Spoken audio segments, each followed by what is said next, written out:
तो आइए फ्रेंड, आप सभी के बीच एक बहुत प्यारा सा लाइन है, चुटकुला गीत। जैसा भी लगे कमेंट कीजिएगा, फुल आज के साथ सपोर्ट कीजिएगा और वीडियो को लाइक से जरूर कीजिएगा।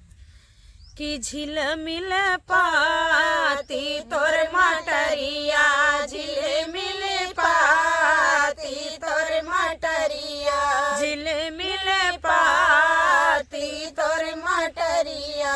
जब रे मटरिया भुआवन लागे, जब रे मटरिया भुआवन लागे, गियरैला गिरे बदरिया, गियरैला गिरे बदरिया। झिल मिल पाती तोर मटरिया, झिल मिल पाती तोर मटरिया। जब रे मटरिया जामन लागी, जब रे मटरिया जामन लागी, गियरैला गिरे बदरिया, चमकन लागी रे बदरिया, चमकन लागी रे बदरिया।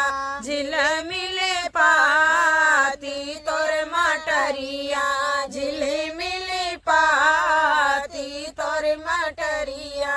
जब रे मटरिया फूलन लागी, जब रे मटरिया फूलन लागी, जब रे मटरिया फूलन लागी, जब रे मटरिया फूलन लागी। गरजन लागी रे बदरिया, गरजन लागी रे बदरिया।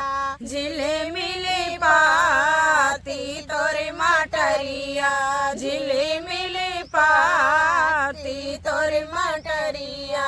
जब रे मटरिया फारन लागी, जब रे मटरिया फारन लागी, तड़कन लागी रे बदरिया, तड़कन लागी रे बदरिया।